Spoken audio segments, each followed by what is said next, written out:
Nasa stage ka na ba na wala ka ng pake sa sasabihin ng iba? Watch this. Sana nga narating mo na ang stage na ito sa buhay. Siguro mas tahimik ang buhay mo. Mas may peace, mas may focus, mas may direction. Kasi nga, sa pangarap mo lang ikaw nakatutok.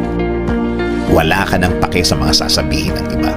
Hindi ka na naapektuhan ng mga salitang wala namang pakinabang sa mga gagawin mo. Hindi naman makakatulong in any way and in any form. Mga salitang daldal lang talaga. Samahan ang mga taong pinili kang makasama. Dahil ang mga taong ito ay willing magbigay ng oras. Oras na pinili nilang i-share sa'yo. Oras na pwede mong asahan sa mga support na kailangan mo. Support na hindi mo makahanap sa ibang tao. Sa stage ng buhay mo na yan, alam mo na ang mga taong insecure na ito ay mga taong may itinatago sa buhay nila. Akala nila kapag pinintasan nila ang ibang tao, may tatago nila ang problema nila sa buhay.